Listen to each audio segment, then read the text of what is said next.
Morning welcome back to my YouTube channel. ಎಲ್ಲರೂ ಹೇಗಿದ್ದೀರಾ? I hope ಎಲ್ಲರೂ ಚೆನ್ನಾಗಿದ್ದೀರಾ ಅಂತ ಭಾವಿಸ್ತೇನೆ. ನಾನು ಕೂಡ ಚೆನ್ನಾಗಿದ್ದೀನಿ. ಸ್ವಲ್ಪ ಕೋಲ್ಡ್ ಆಗಿದೆ ಅಷ್ಟೇ. ಆ್ಯಂಡ್ ಪಾಪು ಕೂಡ ಸ್ವಲ್ಪ ಕೋಲ್ಡ್ ಆಗಿತ್ತು. ಮೊನ್ನೆ ಹಾಸ್ಪಿಟಲ್ ಕರ್ಕೊಂಡೋಗಿ ತೋರಿಸಿದ್ವಿ, ಸಿರಪ್ ಕೊಟ್ಟಿದ್ದಾರೆ, ಅದನ್ನು ಕೂಡ ಆಗ್ತಾಯಿದ್ದೀನಿ. ಪಾಪು ಈಗ ಸ್ವಲ್ಪ ರಿಕವರಿ ಆಗ್ತಿದೆ. ಆ್ಯಂಡ್ ಇವತ್ತು ರೆಸಿಪಿ ಏನು ಮಾಡೋಣ ಅಂತ ಡಿಸೈಡ್ ಮಾಡಿದೆ. ಟಿಫನ್ಗೆ ನಾನು ಇವತ್ತು ಮೆಂತ್ಯ ಬಾತ್ ಮಾಡ್ತಾಯಿದ್ದೀನಿ. ನಾನು ಯಾವ ರೀತಿ ಮಾಡ್ತೀನಿ ಅಂತ ನಿಮಗೆ ತಿಳಿಸ್ಕೊಡ್ತೀನಿ. ವಿಡಿಯೋ ಸ್ಕಿಪ್ ಮಾಡದೆ ನೋಡಬೇಕು ಆಗುತ್ತೆ, ಮತ್ತು ಫುಲ್ ವಿಡಿಯೋ ನೋಡಿ ಆ್ಯಂಡ್ ತುಂಬ ಎಂಜಾಯ್ ಮಾಡ್ತೀರಾ. ಆ್ಯಂಡ್ ನೀವು ಕೂಡ ಟ್ರೈ ಮಾಡಿ. ಇಷ್ಟ ಆದರೆ ಪ್ಲೀಸ್ ಒಂದು ವಿಡಿಯೋಗೆ ಒಂದು ಲೈಕ್ ಮಾಡಿ, ಶೇರ್ ಮಾಡಿ ಆ್ಯಂಡ್ ಕಮೆಂಟ್ ಮಾಡಿ.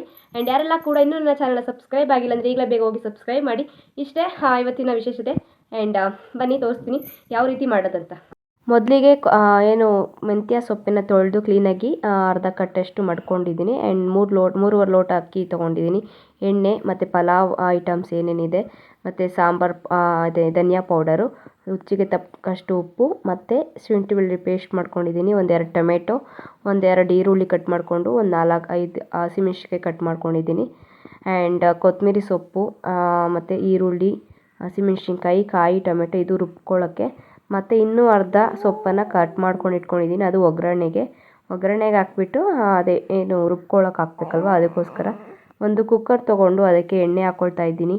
ಅದಾದ ನಂತರ ಒಂದಿಷ್ಟು ಚಕ್ಕೆ, ಒಂದು 3 ಲವಂಗ ಹಾಕಿದ್ದೀನಿ. ರುಬ್ಬೋದಕ್ಕೆ ಈರುಳ್ಳಿ ಹಾಕಿ ಹಸಿಮೆಣ್ಸಿನ್ಕಾಯಿ ಹಾಕ್ತಾಯಿದ್ದೀನಿ.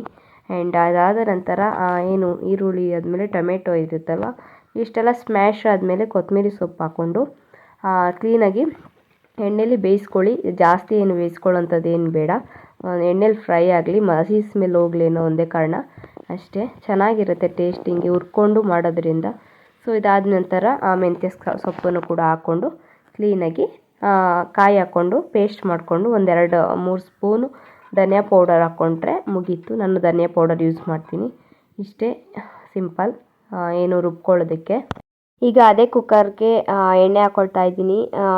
ಮತ್ತು ಎಣ್ಣೆ ಹಾಕ್ಕೊಂಡ ನಂತರ ಏನು ಚಕ್ಕೆ, ಲವಂಗ, ಕಸ್ತೂರಿ ಮೇಥಿ ಆ್ಯಂಡ್ ಪಲಾವ್ ಐಟಮ್ಸ್ ಏನೇನಿದೆ, ಪಲಾವ್ ಎಲೆ ಎಲ್ಲ ಕೂಡ ಹಾಕ್ಕೊಂಡು ಚೆನ್ನಾಗಿ ಫ್ರೈ ಮಾಡ್ಕೊಳ್ಳಿ ಎಣ್ಣೆಲಿ.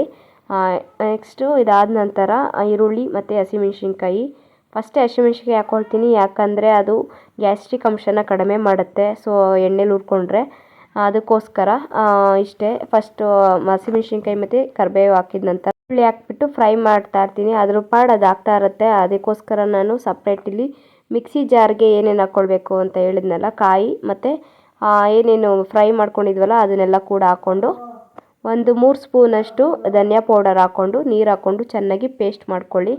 ಆ್ಯಂಡ್ ಇಷ್ಟೇ ರುಬ್ಬೋದಕ್ಕೆ ಶುಂಠಿ ಬೆಳ್ಳುಳ್ಳಿ ಪೇಸ್ಟ್ ಕೂಡ ಹಾಕ್ಬಿಟ್ಟು ಫ್ರೈ ಮಾಡ್ತಾಯಿದ್ದೀನಿ. ಆ್ಯಂಡ್ ಅದಾದ ನಂತರ ಏನು ಮೆಂತ್ಯ ಸೊಪ್ಪು ಇಟ್ಕೊಂಡಿದ್ನಲ್ಲ ಸ್ವಲ್ಪ ಒಗ್ಗರಣೆಗೆ ಹಾಕೋಕ್ಕೆ, ಅದನ್ನು ಕೂಡ ಕಟ್ ಮಾಡ್ತಾಯಿದ್ದೀನಿ ಸಣ್ಣ ಸಣ್ಣ ಪೀಸಾಗಿ.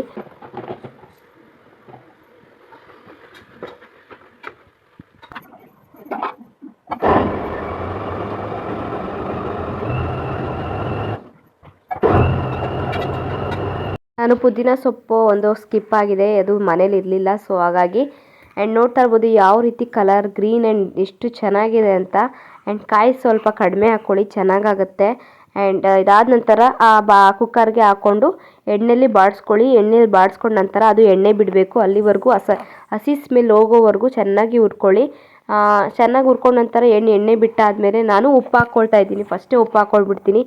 ಇದಾದ ನಂತರ ನಾನು ಅಕ್ಕಿ ಹಾಕ್ಕೊಂಡು ಆಮೇಲೆ ನೀರು ಹಾಕೋಕೆ ಹೋಗ್ತೀನಿ. ಯಾಕಂದರೆ ಅಕ್ಕಿನ ಫಸ್ಟೇ ಹಾಕೋದ್ರಿಂದ ಅದು ಏನು ಮಸಾಲೆ ಐಟಮ್ಸ್ ಇದಿರುತ್ತಲ್ವ ಅದನ್ನೆಲ್ಲ ಇಟ್ಕೊಳ್ಳುತ್ತೆ, ಅಬ್ಸರ್ವ್ ಮಾಡುತ್ತೆ ಅನ್ನೋ ಒಂದೇ ರೀಸನು. ಆ್ಯಂಡ್ ನೋಡ್ತಾ ಇರ್ಬೋದು ಯಾವ ರೀತಿ ಚೆನ್ನಾಗಾಗಿದೆ ಅಂತ.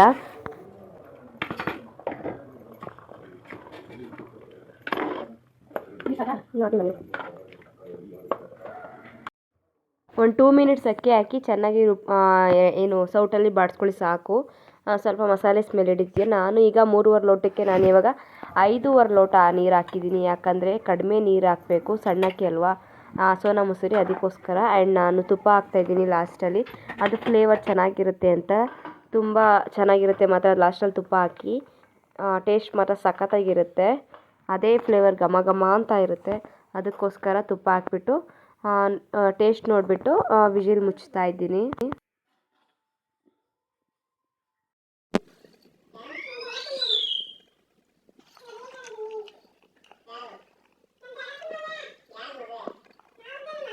ಆ್ಯಂಡ್ ನೋಡಿದ್ರಲ್ಲ ಯಾವ ರೀತಿ ಬಂದಿದೆ ಮೆಂತ್ಯ ಬಾತ್ ಅಂತ. ನಿಜವಾಗ್ಲೂ ಟೇಸ್ಟ್ ಮಾತ್ರ ಸಖತ್ತಾಗಿತ್ತು. ಆ್ಯಂಡ್ ಪಾಪು ನೋಡಿ ಎಷ್ಟು ತೀಟೆ ಮಾಡ್ತಾ ಇದ್ದಾಳೆ ಅಂದರೆ ಆ ದಿಂಬು ಹತ್ಕೊಂಡು ಹೋಗ್ಬೇಕು ಅವಳು ಈಗಾಗಲೇ, ಇನ್ನು ಹೆವಿಲೇ ಇಲ್ಲ ಕರೆಕ್ಟಾಗಿ ನೆಲದ ಮೇಲೆ. ನಾವು ಬಿಡಲೇ ಇಲ್ಲ ಅವಳನ್ನ, ಒಡ್ಸ್ಕೊಂಡ್ಬಿಡ್ತಾಳೆ ಅಂದ್ಬಿಟ್ಟು ಬಿಡ್ತಾನೆ ಇಲ್ಲ.